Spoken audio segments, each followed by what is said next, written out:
increasing demand for power supply, should Meralco consumers also expect an increase in electricity bills? We now go above and beyond the headlines with Joe Zaldarriaga.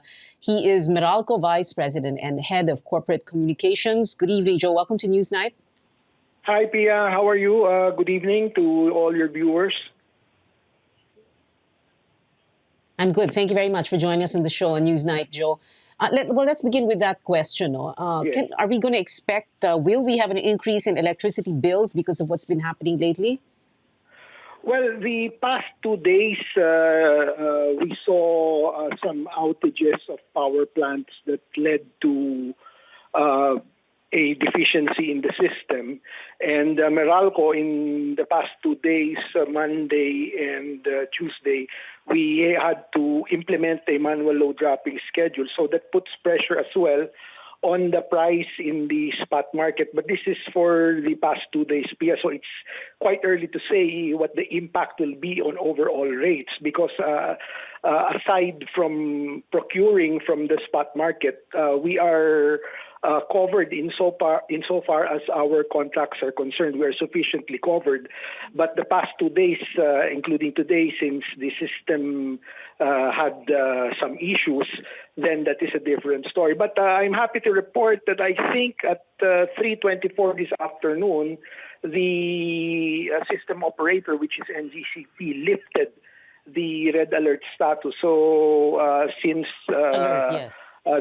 Since the time, we have not had any brownouts. And even before that, the situation was such that the actual demand was lower than what was projected. So Meralco did not implement any rotating brownout schedule for today. I think we're fortunate that there was an improvement in terms of the weather's temperature. So I think that really helped a lot in tapering off demand and resulted in no power interruptions for today.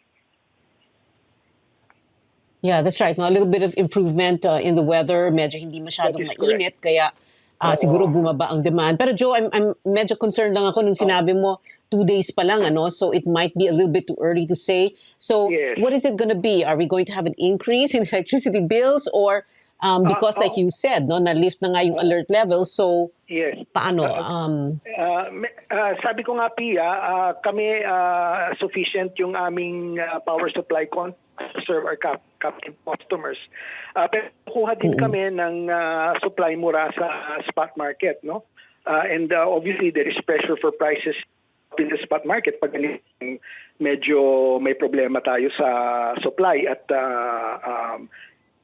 nagdaang dalawang araw, nung Lunes at Martes, nagkaroon nga tayo ng rotating brownouts. Pero medyo maaga pa. I can probably give you a better picture in the coming weeks because by that time, we will see what the impact will be once we are able to get the billings from our suppliers. Oo. Yeah, well, syempre naman, Joe, di ba, ang concern lang naman natin, kalbaryo sa COVID, kalbaryo sa kuryente, tapos baka, syempre, concern lang ng mga tao, baka naman tumaas ang electricity bill, kaya ganun ang tanong natin. Pero anyway, let's move on. No? I just want to know, doon sa Meralco franchise area, yung consumers nyo, how many are affected by these recent blackouts or brownouts? Hindi pa natin ako kung nabibilang, Pia, yung nagdaang dalawang araw. Sabi ko nga sa iyo, for today, wala tayong naapektuhan na customers nitong rotating brownouts. We are still getting the figures kung ilang customers ang nagkaroon ng interruption nung Monday at Tuesday. Pero just also to give you a picture of what happened yesterday, actually there was supposed to be a rotating schedule for around 12 hours yesterday. No, it was from 10 a.m. to 10 evening. Actual interruption schedule only happened for 4 hours. If memory serves, it was at around past 1 and it ended past 4. So the gain was lower than it was projected. So there was a leeway insofar as the brownout situation was concerned. There were less areas that were affected than the one that we projected. Joe, just a little bit more on the yung tie-up nyo no, sa 9 power companies. for the supply of electricity for 20 years. Yes, as I mentioned, Pia, Meralco has more than sufficient power supply contracts, and the remaining is taken from the wholesale electricity spot market. About 90% of our captive market is from power supply contracts, while the remaining supply comes from WESM during critical peak. So this critical peak is normally only around 1 to 2 hours every day, except Sunday.